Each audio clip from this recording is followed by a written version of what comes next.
Bueno, bienvenidos a este espacio semanal. Hola Mar. Este espacio semanal de narración de historias de la tradición que dice que son los orígenes de la humanidad, los orígenes del cosmos. En sánscrito es una tradición que viene de la India, pero habla del origen de lo que somos, en forma de historias. Estos vivos forman parte de una performance de 12 años que consiste en...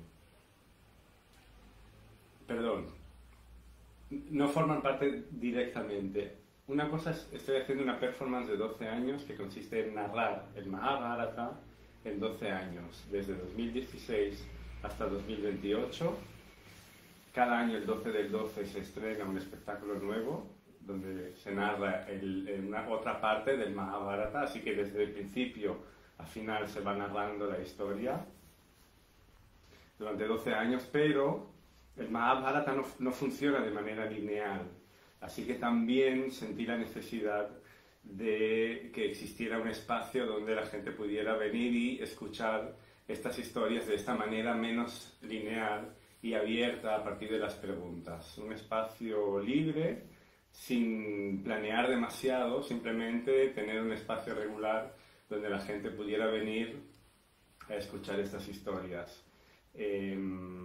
Así empezó este espacio, primero en presencial y después se transformó en esta versión online que quién sabe cómo se va a transformar en el futuro. A mí me gustaría hacer un híbrido en algún momento, volver a la parte presencial que tiene algo muy especial y aparte pues que se pueda transmitir para los que no pueden venir, que se conectan de lejos o no tan de lejos pero no pueden venir.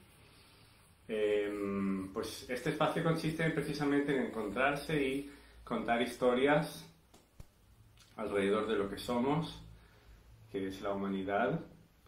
Y la idea es que sea totalmente libre en el sentido de que cualquiera que tenga una pregunta puede empezar haciendo la pregunta. Ahí abro también la palabra a quien quiera. La semana pasada funcionó exactamente así. Yo tenía una idea, pero a partir de las preguntas nos fuimos por otro lado. Y siempre, cada pregunta lleva una historia y todas son interesantes. Como introducción digo que esto tiene sentido porque todas estas historias que estoy contando se contaron de esta manera. Se contaron al inicio de nuestra era, cuando habían unos sabios en el bosque del parpadeo o del instante, es sinónimo, Naimisha se llama, que significa tanto parpadeo como instante. Un parpadeo es un instante también. En ese bosque habían unos sabios sentados y se estaban lamentando del estado del mundo porque acababa de empezar la era en la que estamos viviendo. Kali Yuga se llama, que es la era en la que nadie sabe lo que tiene que hacer bien, en la que la persona vale más por lo que tiene que por lo que hace o por lo que es.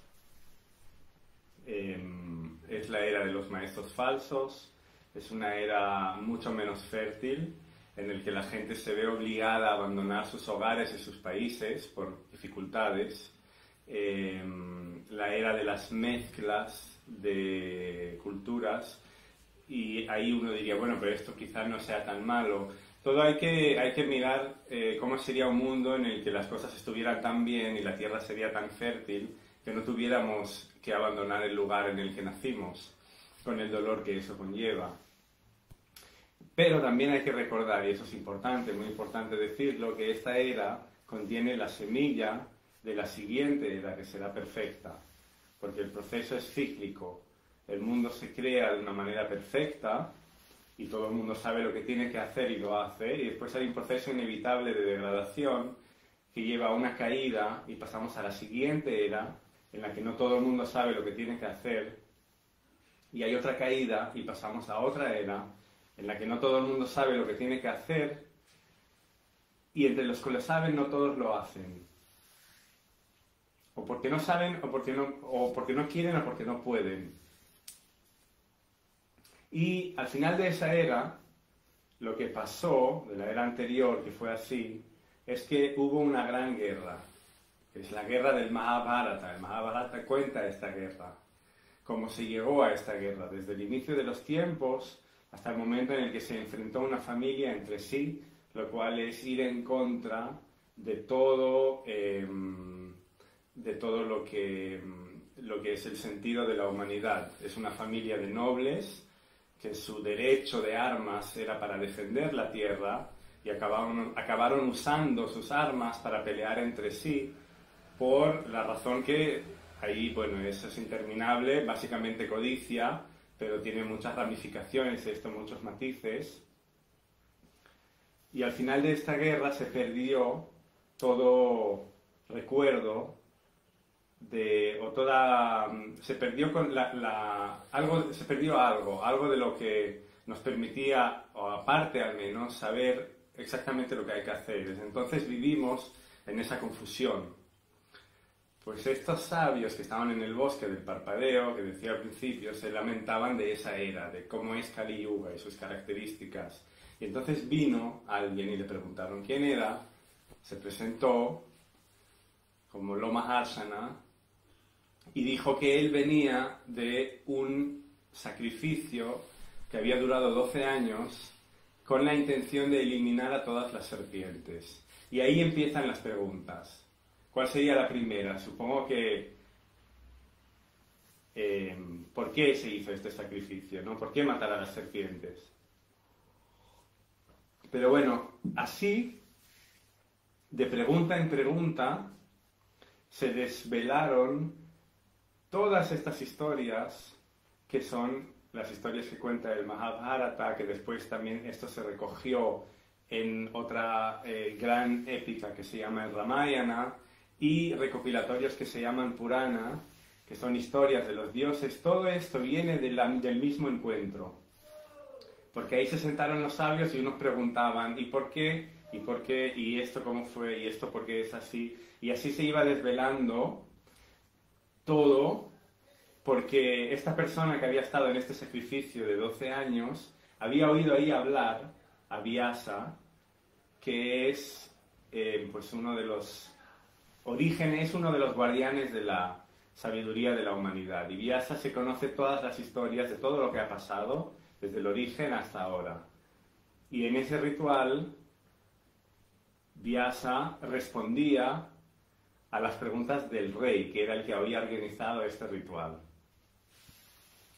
No sé si esto ha quedado un poco lioso, pero la idea es que todas estas historias vienen de las preguntas que le hacen unos sabios a un sabio viajero que viene de un ritual en el que un rey hacía preguntas a uno de los guardianes de la sabiduría del universo. Entonces, este Vyasa se lo contaba todo al rey, el otro lo oyó todo y fue a contárselo a los que estaban reunidos en el bosque, y a partir de ahí se repartieron estas historias, y todo lo que conocemos viene desde ahí. Hay versiones y matices dependiendo de quién lo cuenta y dónde, pero vienen todas del mismo lugar. Por eso insisto en la opción de preguntar, de que quien se apunte a este vivo, quien se conecte, pueda preguntar lo que quiera, porque a partir de las preguntas es de donde sale la historia del momento, la historia de aquí y ahora.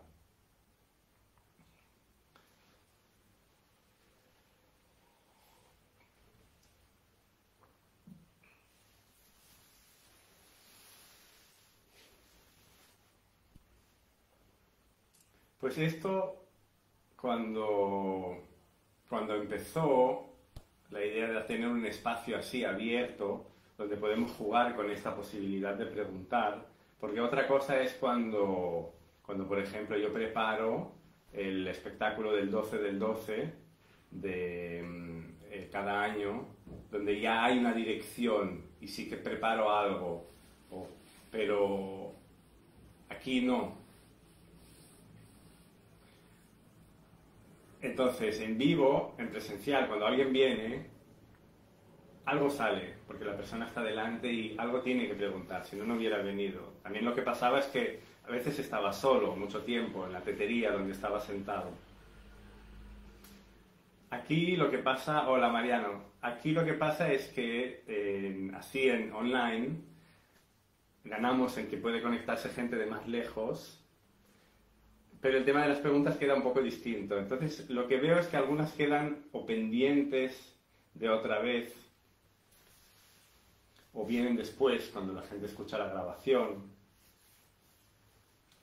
Y si nadie quiere preguntar algo ahora, urgente, que podéis hacerlo en cualquier momento, podéis cortarme, porque lo que importa aquí es la conexión, pues teníamos todavía pendiente de la semana pasada y de la anterior.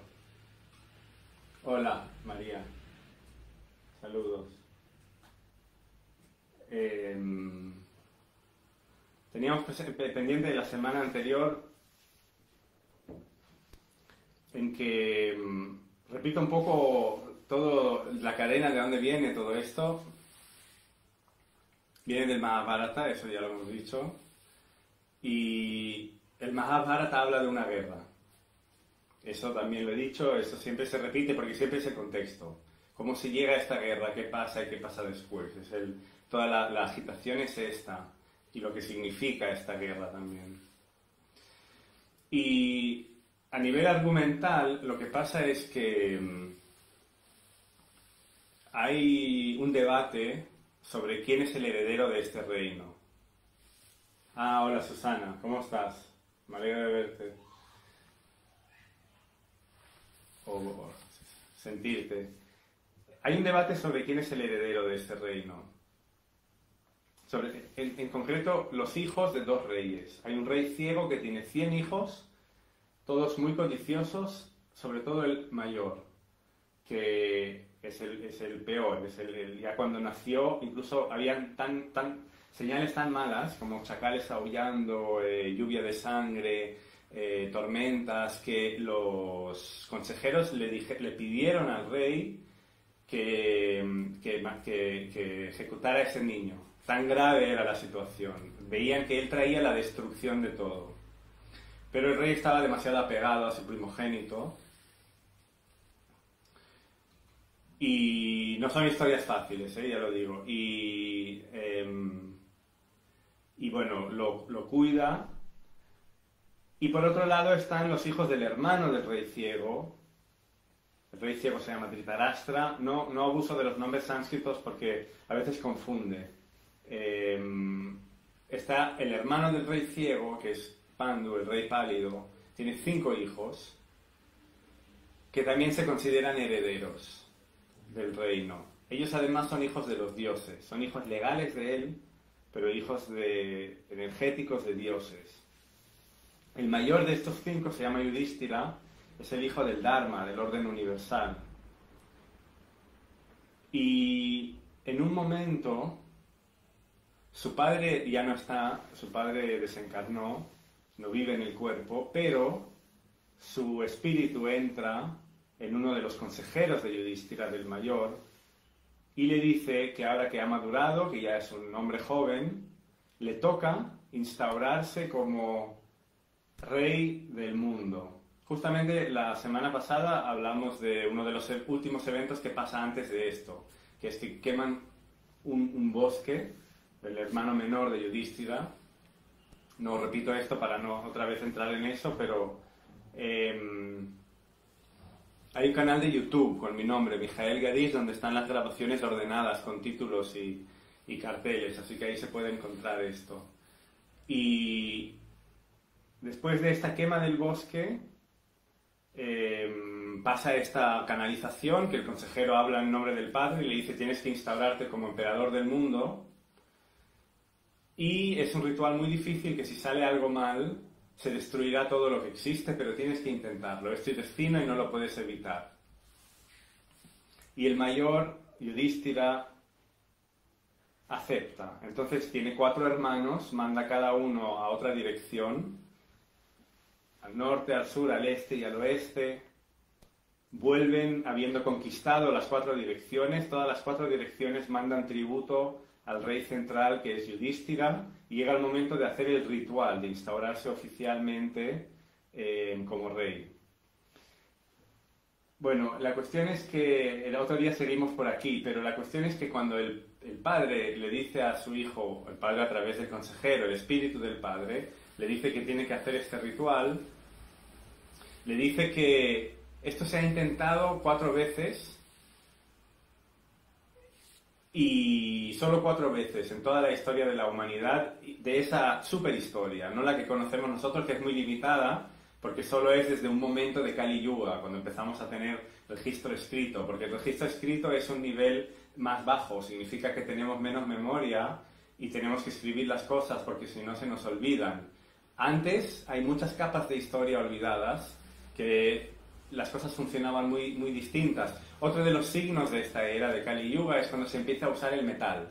No era necesario antes. Tenían otras maneras. Por ejemplo, en la guerra del Mahabharata, las flechas que tiran los guerreros, cuando las sueltan diciendo un mantra especial, pueden hacer cosas que hoy parecen maravillas, desde incendiar objetivos enemigos a congelar, causar inundaciones, hacer ilusiones como hologramas o como confundir a los enemigos como con alucinaciones. Y algunas incluso destruir el mundo. Solo con el mantra, con este poder, no necesitaban otro tipo de tecnología material. Bueno, ahí dejo esto para que entendamos que hablamos de otras eras, pues de todas las eras de las que hemos perdido memoria. Solo se ha intentado 4 veces hacer este ritual de coronación de emperador del mundo, de las 4 direcciones. Igual tienes que intentarlo. Pues una de las preguntas que salió es ¿cuáles eran estas otras veces? Pues la semana pasada conseguimos hablar de una muy importante, que es la de Rama, Sita y Rama, los protagonistas del Ramayana. Rama se coronó como emperador universal. No lo repito otra vez porque por tiempo. Otra fue Mandata, que es un rey que mamó del dedo de Indra, porque él nació de su padre, no de su madre, porque su padre tenía 100 mujeres, 100 esposas, pero no tenía ningún hijo, no podía tener hijos. Entonces fue a unos sacerdotes y les pidió que le ayudaran, y ellos organizaron un ritual complejo para canalizar energía de él, con ayuda del cosmos, en una jarra de agua que contuviera esa energía de creación de él. Y era muy largo esa ceremonia. Él se durmió y en un momento salió por el medio de la noche, que habían parado todos y estaban durmiendo todos los sacerdotes. Eso es al aire libre, que se organiza, como se traza en el suelo un diagrama especial y cada sacerdote tiene una colocación. Eso es lo que canaliza la energía de la manera adecuada. Pues en medio de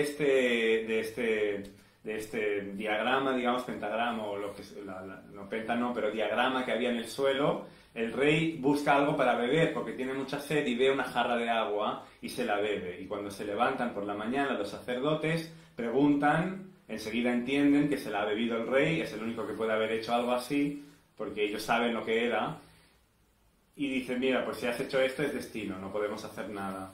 Entonces el rey queda embarazado. Y el hijo nace, rompiendo la barriga del rey, que era donde había estado cuidando a su hijo, y como era un hombre, no tenía para darle de mamar, pero Indra, el rey de los dioses, se ofreció a darle de mamar de su dedo, que, bueno, es algo que le debía porque el abuelo de este niño que había nacido había luchado contra los dioses, contra sus enemigos. Pues este rey, Mandata, que mamó del dedo de Indra, que nació de su padre, Creo que a estas alturas está claro que estas historias no van del todo de lo que parece que van. Eso creo que todos lo entendemos, que están trabajando a muchos niveles distintos de conciencia, también por emociones que se sienten. Pues bueno, tenemos dos, tenemos Mandata, tenemos Rama, sobre la pregunta de los reyes que habían organizado estas ceremonias de coronación universal. Pues el linaje de Mandata, aquí es una de las historias que tengo unos apuntes en dibujos, que no sé si se ve, porque yo creo que estas historias, para recordarlas, es mejor dibujar, porque lo que hacen es abrir espacios emocionales o no sé qué, algunos no sería, creo que definirlo emocional sería limitado, y esto o se cuenta muchas veces y se va recordando el trayecto por el cuerpo, o dibujar también ayuda a memorizar, a vivir esto. Eso es algo que, bueno, comparto por el tipo de herramienta que es muy especial, muy sutil lo que hacen estas historias. Es algo más que cuentos. O los cuentos son estos, los cuentos son ese tipo de magia.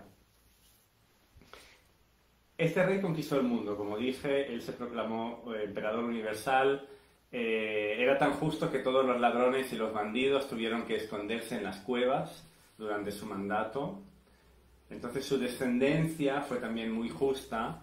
Construyeron 108 templos a la diosa por toda la India, que es una representación del mundo. Y finalmente nació un rey que era Satyavrata, que él secuestró a la hija de unos brahmanes.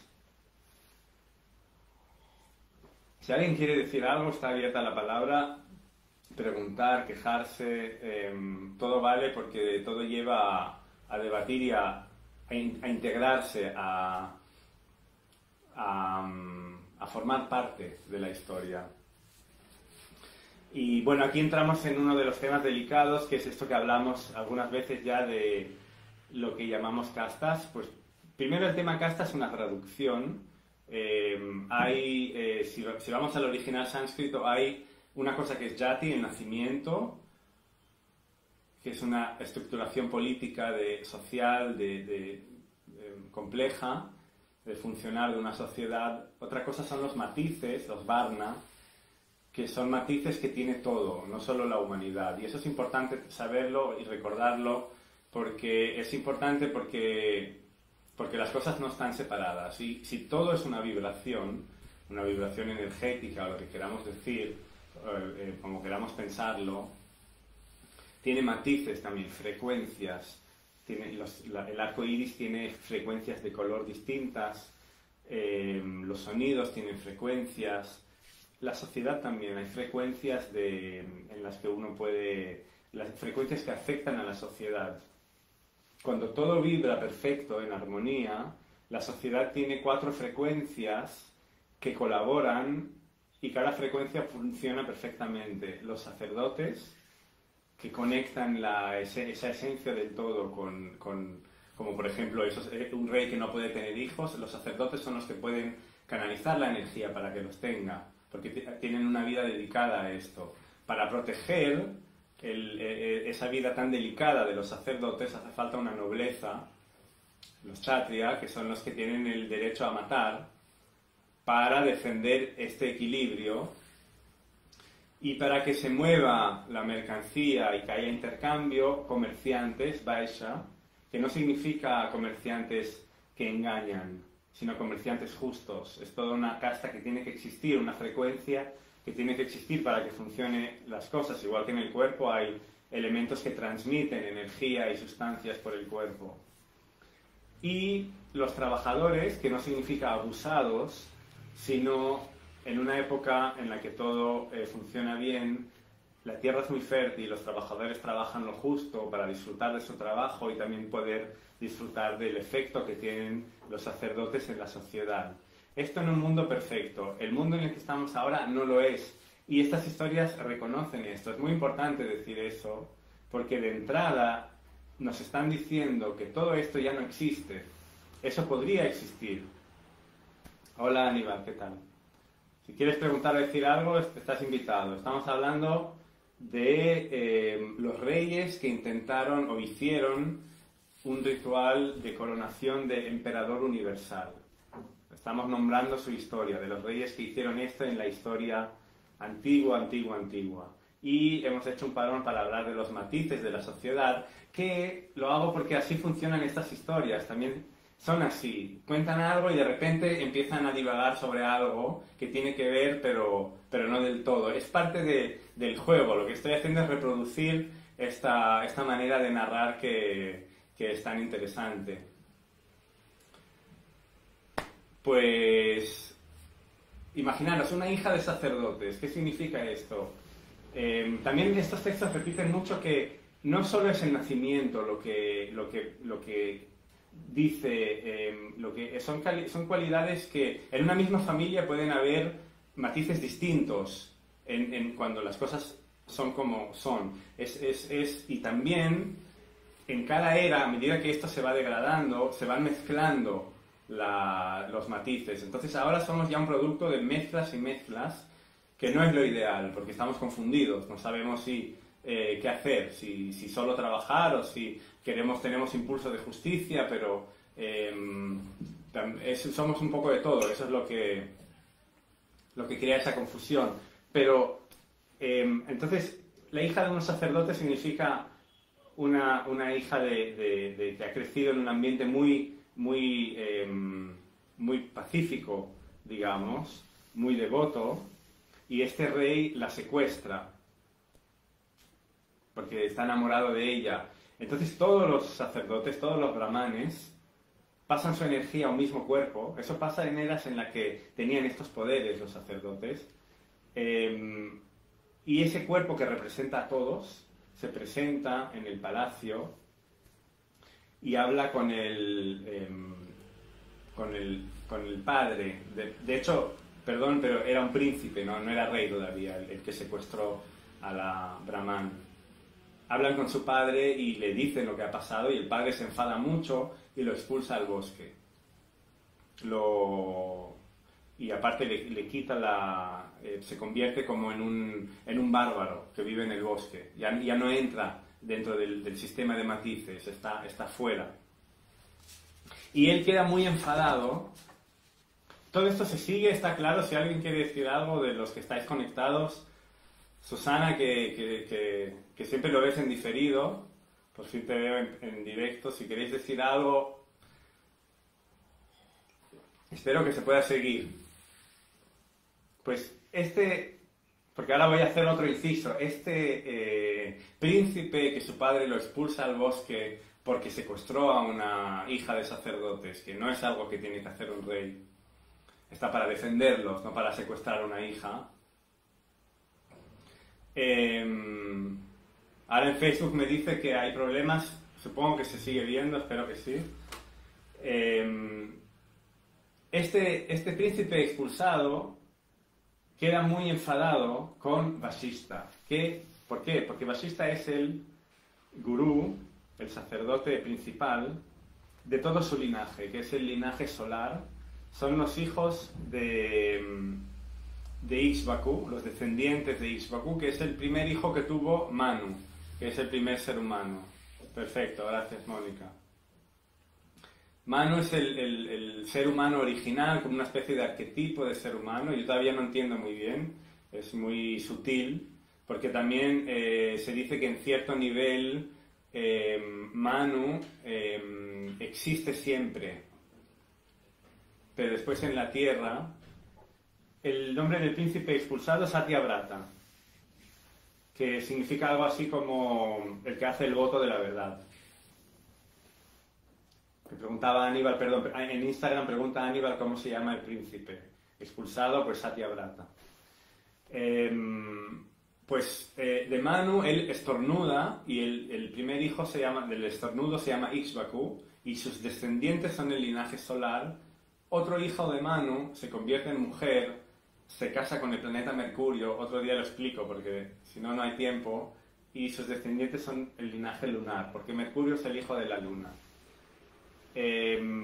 Bueno, el linaje solar, su gurú es Vasista, que es de los sabios que hay en el cielo, porque cada estrella es un sabio y de las estrellas baja el conocimiento al mundo.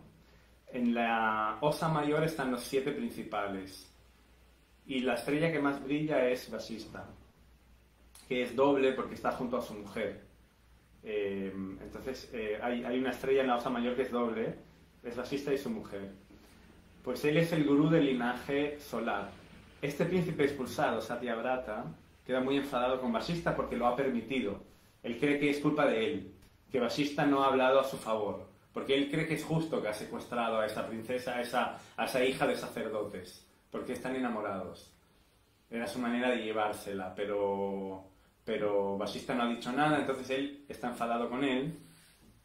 Y Vasista, este sacerdote tan especial, este Rishi, es un vidente, un sabio de las estrellas que ve todo, ve la esencia, tiene un enemigo también, que va a salir mucho ahora, en lo que lleguemos, que se llama Vishvamitra, que originalmente era un rey, no era ni siquiera un brahman, no era un sacerdote, y un día vio que Vasista, la estrella más brillante de la Osa Mayor, ese sacerdote del linaje lunar, él guarda la vaca de la abundancia. Es la vaca cósmica, la que pare todo. Porque es el más justo, es el adecuado, el idóneo para guardarla, para cuidarla. Nunca abusará de ella. No tiene ese impulso. Porque si no, las cosas no funcionarían bien, habría demasiado de algo. Él no lo hará, porque es totalmente entregado y desapegado. Y cuando este rey ve esa vaca y que le da a Vasista lo que quiere, la quiere tener, se siente codicia por ella. Entonces la secuestra y Vasista no hace nada. Y en un momento la vaca va hacia Vasista, en un momento que el rey se despista, va hacia Vasista, la vaca de la abundancia, y le habla y le dice: ¿por qué has dejado que me secuestre este rey malvado que me hace parir cosas que no debería? Y Vasista le dice: porque soy un brahman y mi fuerza es mi paciencia. La fuerza de él es la agresividad, por eso es un kshatriya, viene del verbo cha, que es cortar. Recuerdo que esto no va solo de la India, es de donde venimos todos, aunque después nos disgregamos. Funciona a muchos niveles estas historias. Entonces Vasista le dice: mi fuerza es la paciencia, no puedo, ni voy a pelear contra él, porque no es mi lugar. Él es el guerrero. Y la vaca le dice: ¿y la libertad qué? Y Vasista le dice: todos somos libres. Entonces la vaca dice: yo soy libre de librarme de él, de dejarlo. Claro, dice Vasista, tú puedes hacer lo que quieras. Entonces la vaca pare un ejército de soldados, un ejército... ahora voy, Aníbal. Que la libera, digamos, le hacen la guerra a este rey y se libera la vaca. Sí, Aníbal pregunta si es la misma vaca que robó un día Bhishma, que es... no, que el que robó será Bhishma, sí, exacto. Sí, es la misma vaca. El Mahabharata empieza con, digamos, el abuelo de estos 5 hermanos de los que hablaba al principio. Desciende de los elementos, de uno de los elementos en concreto que intentó robar la vaca de la abundancia a Vasista. No robar, perdón, no se la roba, se la esconde para hacerle una broma, es diferente. Pero esto quizá para otro día también, pero es la misma vaca. Algunos ya conocen los personajes y quien no, pues seguimos con la historia. No sé por qué se está apagando esto. Bueno.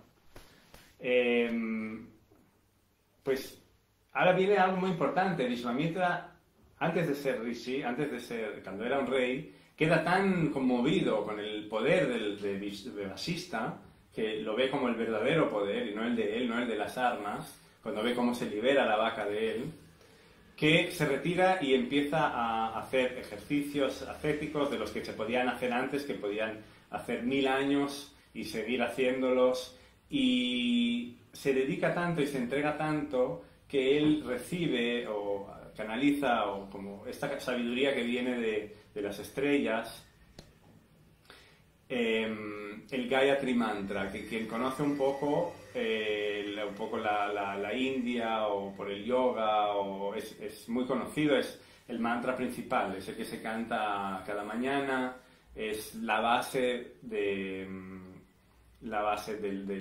no sé, de la cosmogonía india, es muy importante, el mantra Gayatri, y viene precisamente de Vasista, que así se pone casi al nivel, de Vishvamitra, del enemigo de Vasista, que se pone al nivel de Vasista. Entonces, para repetir, tenemos Vasista, que es uno de los hijos de los sabios de las estrellas, nació así, es como uno de los primeros representantes de la conciencia en el cosmos. Siempre está él cuidando al linaje solar. También en Kali Yuga, cuando el linaje solar se disuelve, Vasista sigue cuidando de lo que quede hasta que renazca la siguiente era.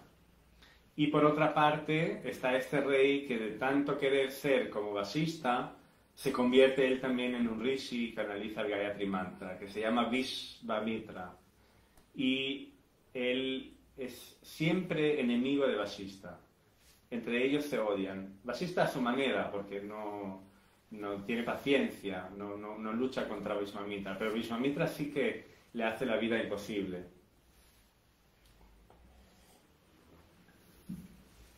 No sé si alguien quiere decir algo.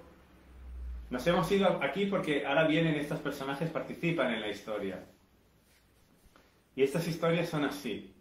Se abre un árbol, se empiezan a abrir caminos, después se vuelve a abrir. La pregunta es dónde está exactamente el centro.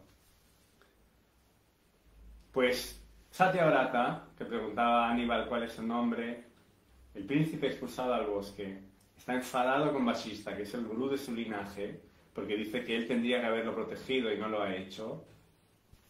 Y por otro lado está Vishvamitra, que se entera de estas cosas, y en el momento en el que el príncipe queda expulsado, Vishvamitra empieza a hacer ejercicios de tapas, se llama, ejercicios de acumulación de calor, de ascetismo, negación del cuerpo, que sirve para acumular un calor energético muy fuerte, que hace que en esa época, además de expulsar a su hijo, el rey que expulsó a su hijo también se retira, decide abandonar sus labores como rey y convertirse él también en renunciante e irse al bosque.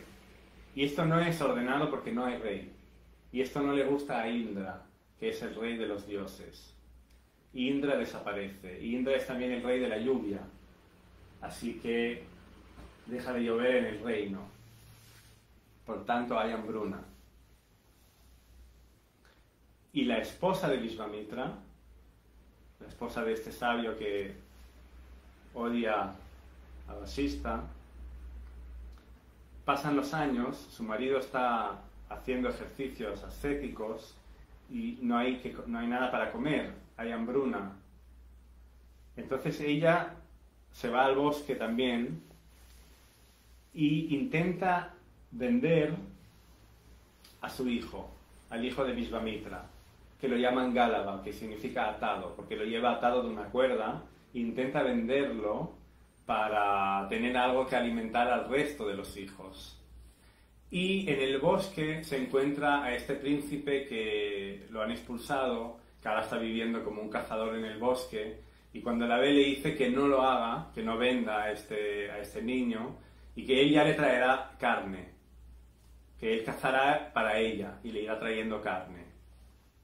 Que una de las preguntas que tuvimos una vez sobre el consumo de carne en estas historias en el Mahabharata. Sí que existe este estricto vegetarianismo, vino un poco después porque incluso los sacerdotes, los brahmanes, hay carne que pueden comer, hay carne que no, pero hay carne que sí. Lo que pasa es que una de las cosas que hace Satyavrata en un momento, como hay poca cacería, es cazar precisamente a la vaca de la abundancia, a la vaca de Vasista. ¿Cómo puede ser? Pues porque supongo que es eterna, entonces se puede cazar y a la vez renace. Pero él hace esto, corta esa carne y se la trae a esta mujer, a la esposa de Vishvamitra. Y cuando Vasista se entera de esto, de esta aberración, convierte a este príncipe en una especie de monstruo, lo vuelve deformado y lo convierte en un espíritu. Ya no es humano, sino que es una especie de goblin, como, se llama pisacha en sánscrito, como un monstruo, que lo llaman Trishanku. O sea, es un pisacha, pero a él lo llaman Trishanku.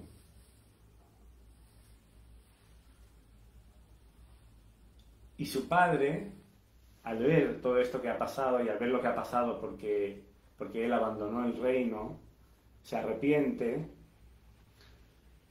pero no quiere volver a ser rey, así que corona a su hijo, así deformado como está, y él se convierte en el rey. Nace su hijo, que será muy importante, Harishchandra, y él hace Perdón, todavía no, que pasa algo muy importante. Esta historia la tengo que ir recordando. Él lo corona rey, y es un rey muy bueno, y está tan contento con volver a ser rey, que le pide a Vasista, a su gurú, que le deje subir a los cielos en vida. Y Vasista se enfada con él. Porque ¿cómo puedes pedirme esto? ¿Por qué vas a subir a los cielos en vida si no lo hace nadie? ¿Por qué me pides esto? Y cuando se enfada un rishi, normalmente la palabra que dice es lo que pasará. Y él le dice, conviértete en un chándala, que es sin matiz, sin casta, sin matiz. Que casta es la traducción, pero como fuera de matices, que normalmente también son los que se dedican a trabajar en los cementerios, porque hacen estos trabajos marginales, más allá del trabajador incluso. Entonces se convierte todo como su cuerpo se vuelve gris y va vestido con una tela azul, y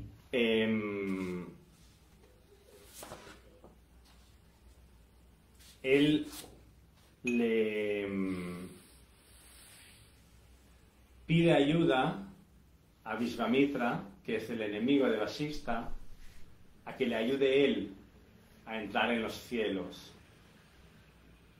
Y Vishvamitra, como ha oído que Vasista no quiere hacerlo, lo hace solo para molestar. Y eso siempre, la dinámica entre estos dos, entre Vasista y Vishvamitra, es muy así. A partir de ahí se catalizan historias muy interesantes. Entonces Vishvamitra también tiene el poder de hacerlo y hace que se empiece a elevar este rey Trishanku a los cielos. Lo que pasa es que cuando lo ven acercarse, los Deva y el mismo Vasista no aceptan eso. ¿Por qué va a venir a los cielos? Entonces le barran el paso, no le dejan ir y queda como entre medio, queda flotando entre mundos. No puede entrar en los cielos ni vuelve a la tierra porque Vishvamitra lo está elevando. A mí me parece muy sutil esa historia, que es como que de qué está hablando, pero yo lo relaciono mucho, me parece, como con el tipo de práctica espiritual, la diferencia entre magia o, no sé, cuando no sé, lo dejo abierto para reflexionar, pero como diferentes maneras de acercarse a lo que trasciende el cuerpo. También puede haber una manera forzada. Y Vishvamitra, que ve a ese rey que él está elevando para que llegue a los cielos, así flotando entre mundos, que no lo dejan entrar, se enfada y amenaza con crear un nuevo cielo, porque con el Gayatri Mantra él puede crear lo que quiere. Entonces él tiene ese poder y él amenaza con crear un mundo paralelo y dioses paralelos, para subirlo a su cielo paralelo, que también es algo que puede hacer, dependiendo de qué línea de práctica. Y entonces, para que no pase eso, Vishvamitra tiene ese poder.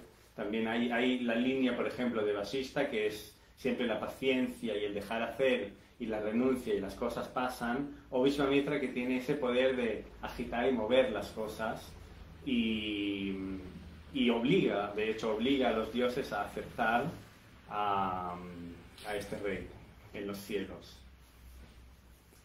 Y este rey es otro de los que se coronó como emperador universal.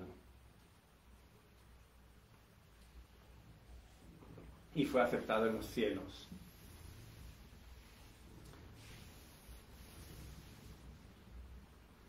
No sé si hay alguna pregunta sobre esto.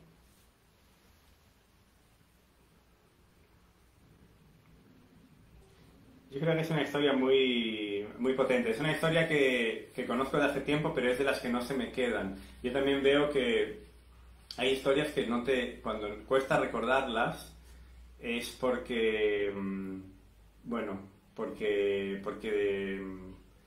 todavía hay cosas que uno le cuesta aceptar.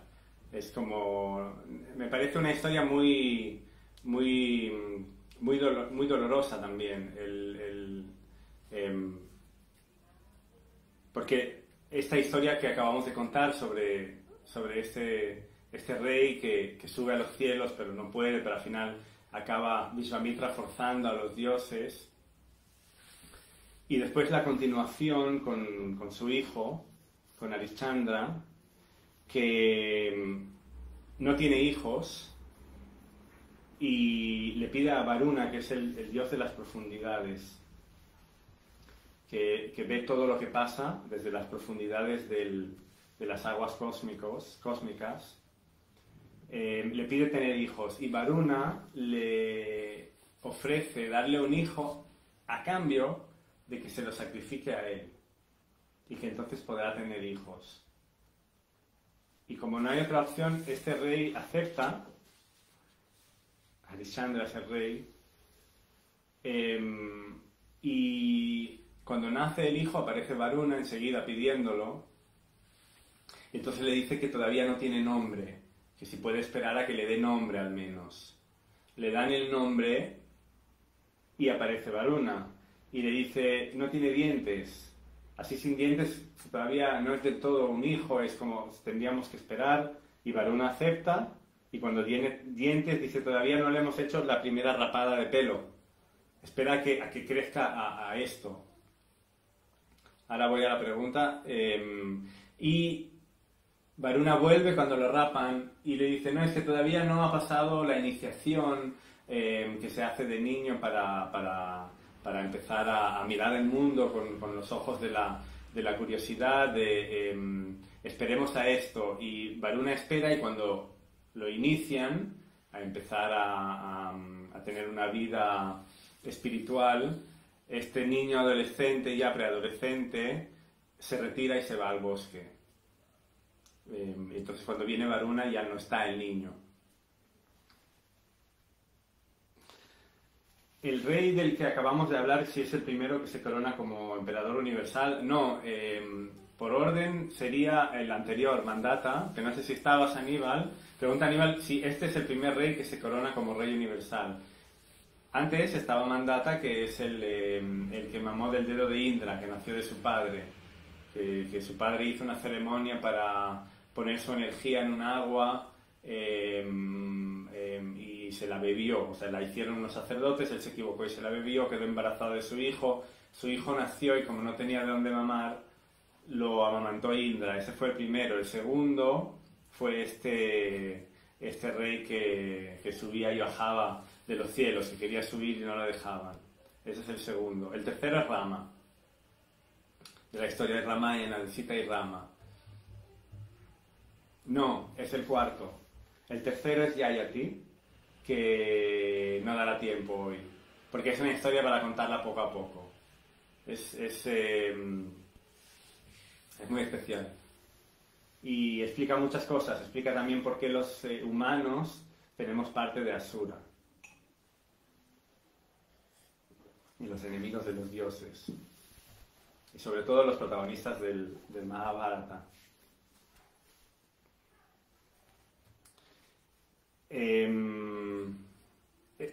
Termino así la historia de Harishchandra, quedan 10 minutos. Este hijo que se va al bosque, ahí escucha una voz que le dice que no vuelva, que no deje que lo sacrifiquen porque la vida humana es demasiado preciosa. Y Vasishta lo que hace es dar el consejo a la familia. Esa historia no me la quiero perder, dice Mónica María. No, es la de Yayati, vale la pena escucharla. La semana que viene la contaré. No sabía si hoy contaría las dos. La de Yayati fue cuando me vino la idea de culebrón cósmico, que para el primer año del Mahabharata salió y me pareció eso, como un culebrón, pero que es de todo el universo, es muy especial.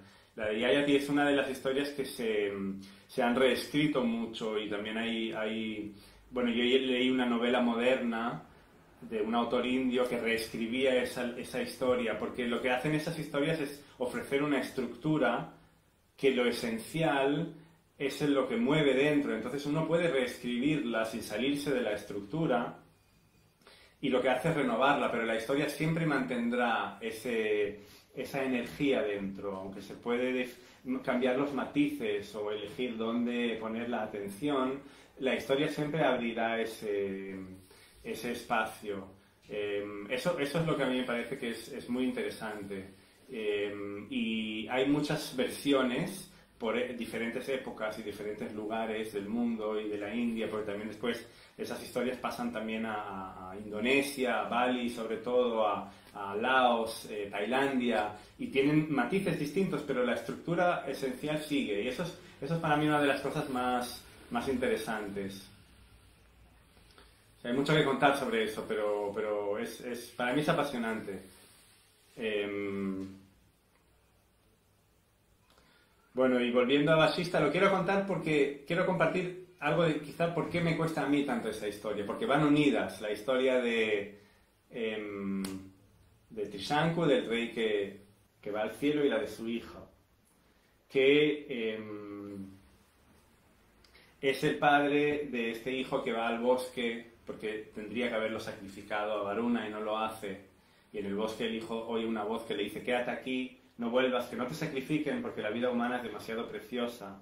Y Vasishta, este gurú del linaje, recomienda que compren un niño y lo sacrifiquen a él para que Varuna esté contento, pero cuando atan a este niño al poste de sacrificios, llora de una manera que nadie puede hacerlo, todos se compadecen. Y Vishvamitra le ofrece un mantra que sirve para calmar a Varuna. Entonces este niño, que es el que lo quiere como sacrificio, a él en cuanto a sustituto del niño que él quería recibir, como que el rey le debe un hijo, porque le prometió que le sacrificaría a su hijo, si no es su hijo otro, pero le debe uno. Pero este niño repite este mantra que apacigua a Varuna, y Vishvamitra, el que le da el mantra, que es el enemigo de Vasishta, también le dice al rey que liberar al niño es como sacrificarlo, que es lo mismo, porque uno tiene que tratar a todas las almas como si fueran la suya.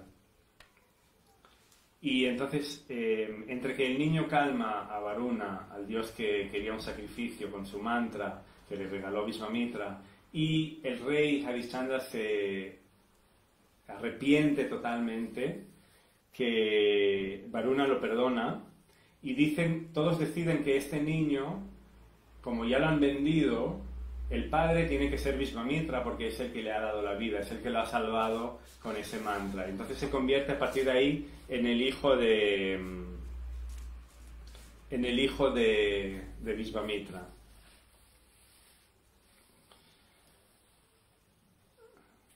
Pues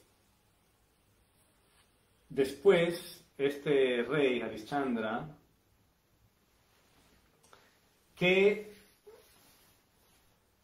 no era el padre el que organiza el ritual de rey del mundo, sino él. La historia del padre es para ver cómo ha nacido él, ahora lo he recordado. Es después de haberse salvado este niño, por haberse arrepentido tanto, Harishchandra, él organiza el ritual para coronarse rey del mundo. Este es el segundo que lo hace, después del que amamantó Indra. Y lo hace junto a Vasishta. Y después de este ritual, él ve a una mujer que está llorando y le pregunta por qué, y dice porque Vishvamitra me quiere obligar a ser su mujer. Está haciendo ejercicios de tapas, energía, para crear como la energía para obligarme a ser su mujer. Y el rey le parece eso muy injusto a Harishchandra, entonces prohíbe hacer tapas en el reino. Lo prohíbe totalmente, nadie puede hacerlo. Y Vishvamitra se enfada tanto que crea un demonio en forma de jabalí gigante que rompe todo.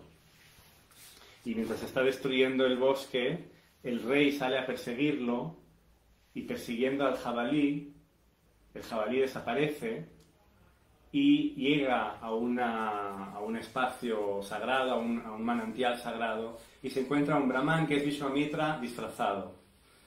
Y se baña en las aguas y queda muy afectado por la presencia de este brahman y queda totalmente entregado a él, como un poco engañado, y le dice que le pida lo que quiera. Y el brahman le dice, que es Vishvamitra disfrazado, le dice que necesita dinero para casar a sus hijos. Y el rey le dice que le dará lo que quiera. Entonces él crea la ilusión de dos jóvenes que no existen, crea como una alucinación de estos jóvenes y le dice, ahí está mi hijo que quiero casarlo con esta chica y necesito dinero para hacerlo. Y el rey dice, lo que quieras. Pues Vishvamitra le dice, quiero todo tu reino. Que es como un eco de lo que le pasa después en el Mahabharata al mayor, a Yudhishthira, pero bueno, para no complicarlo. Le dice, quiero todo tu reino, y el rey queda asustado, pero no puede fallar a su palabra, y le entrega todo el reino, se queda sin nada, solo con su mujer y su hijo, solos. Todo el reino, todo lo que tiene el pueblo, todo es para Vishvamitra, y lo que tiene es el mundo, porque le pide todo el mundo, es el emperador universal. Y además, Vishvamitra le dice, no es suficiente, todavía me debes más. Pero ¿cómo se lo va a pagar si ya no tiene nada? Le ha dado del mundo entero, le ha dado a este brahman disfrazado, a Vishvamitra disfrazado. Entonces, Varanasi es una ciudad de la India que pertenece a Shiva, no pertenece al mundo. Es el único lugar al que puede ir este rey con su mujer y su hijo, porque no pertenece al mundo. Entonces ahí pueden vivir. Y le dice a Vishvamitra, o al brahman, perdón, pero que es Vishvamitra, al brahman disfrazado, le dice que le dé un mes y le pagará lo que le debe. 2,5 medidas de oro. No sabe cómo, pero se lo pagará. Al cabo de un mes es cuando llega solo a Varanasi. En la puerta se encuentra a este brahman, como se mueve por teletransportación a donde quiere, y le dice que le debe, que ha pasado un mes, pero no ha terminado el día. Entonces el rey Harishchandra le dice que todavía tiene que terminar el día, que le dé una oportunidad. Está desesperado y su mujer le ofrece que la venda a ella. Le dice que ella como mujer está para eso, para hacer todo por él y que está para eso. Bueno, quedan 30 segundos. Creo que ha quedado claro que es una historia dolorosa. Ahora se va a cortar. Para los que estáis en Instagram, pues muchas gracias por estar y la semana que viene terminamos. Si no, en la grabación ahora terminaré esta historia y lo subiré a YouTube después. Muchas gracias y hasta la próxima semana. Y para terminar la historia,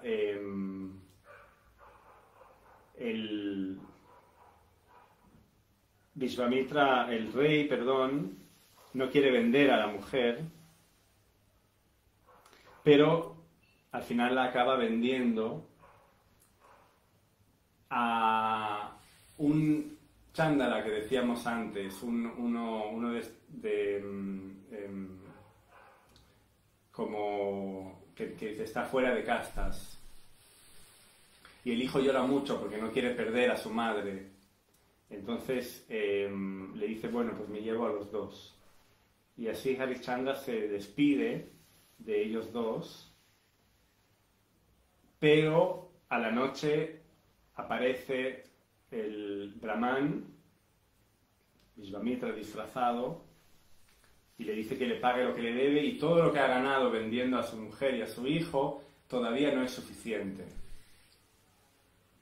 Y entonces aparece Vishvamitra en su forma, engañando al rey, y el rey le suplica ayuda, le dice que hará todo lo que sea, que es de él, que él le pertenece. Y aparece por ahí también un cuidador de cementerios, y Vishvamitra dice que si le pertenece a él el rey, pues que él lo puede vender. Y por asombro del rey se lo vende como esclavo a este chándal, a este cuidador de cementerios. Y el rey empieza a vivir pues en el cementerio, recogiendo los restos de las ropas quemadas de la gente que se ha cremado, para entregárselos a el dueño que tiene, que le pide esto. Y mientras tanto la mujer, él siente toda la añoranza de su mujer y de su hijo, y mientras tanto ella vive también como una esclava, digamos, la pegan cada día, y en un momento su hijo sale con otros niños a jugar en el barrio, y lo muerde una serpiente que dice que también es Vishvamitra disfrazado, y el hijo muere. Y cuando vienen a contárselo a la mujer, el dueño de ella no le deja irse a verlo. Le dice que no deje de trabajar por eso, que no se atreva a hacerlo. Le hace terminar todas las labores del día, y solo a la noche le deja ir a ver a su niño, y entonces ella va a ver al hijo y se lamenta, y es oscuro, ya no hay luz, y vienen dos guardianes de la ciudad a esas horas que todo el mundo está en casa, y ven a una mujer llorando en la noche, en la oscuridad, sola, al lado de un cadáver de un niño, y le preguntan quién es, y ella está tan desesperada que no responde, sigue en shock. Entonces ellos se empiezan a asustar de que a ver si va a ser también ella un demonio, que se quiere comer al niño a lo mejor. Y la agarran entre los dos y se la llevan, y llegan al mismo dueño de su marido, el dueño del rey, el guardián del cementerio, que la ve y dice que sí, que la reconoce, que es un demonio famoso, que es conocida, que tienen que vigilar mucho con ella, que hay que matarla. Y dice que se lo pedirá a su esclavo, que es el marido de ella. Y se lo pide al rey Harishchandra, y el rey primero dice que él no puede hacer eso porque no puede matar mujeres, que es uno de los códigos que tiene, pero el dueño le obliga, le dice que está obligado porque es su propiedad y su esclavo. Y cuando va a ver a esta mujer, primero no se reconocen porque han cambiado tanto en este año. Él ha quedado todo, su piel está muy seca y el pelo que tenía está todo en rastas, y no se reconocen, pero él le dice que no la quiere matar, pero que tiene que hacerlo porque la ha obligado su dueño. Y cuando la ve llorar encima de su hijo, a quien reconoce es a su hijo. Cuando se acerca, reconoce a su hijo en el suelo, y entonces se da cuenta de que quien está viendo es su esposa, y ahí es cuando los dos se reconocen y deciden que si lo que le han pedido a él es que la mate y tiene que hacerlo porque es su deber, pues que entrarán los dos a una hoguera, y lo hacen repitiendo el nombre de la diosa madre del universo, y cuando entran al fuego, de repente aparecen todos los dioses. Aparece el mismo Varuna, que había estado al principio de la historia, el dios de las profundidades, el rey de los dioses, los Ashvin, los dioses gemelos. Aparece Dharma, el dios del orden, y dice que él era el dueño del rey, disfrazado. Y les dice que todo lo que han hecho y lo que han pasado les hace meritorios de subir a los cielos. Pero entonces el rey dice que él no puede subir al cielo sin su pueblo, que si él se merece subir al cielo, todo su pueblo tiene que subir al cielo. Y los dioses al final aceptan, y todos los que ya han tenido hijos suben con este rey a los cielos y viven con los dioses, y su reino continúa de esta manera. Esta es la historia de Harishchandra, que fue el segundo rey que se proclamó emperador del mundo, que es una historia muy conocida, que se repite mucho, y sin embargo es la primera vez que la cuento porque siempre me ha costado mucho. Y esas historias, ya digo, que no se pueden memorizar, hay que dejar que vayan cambiando el cuerpo y solo entonces empiezan a quedar. No se puede memorizar mentalmente, se escabullen. Pues por alguna razón no podía contarla, no siempre la evitaba.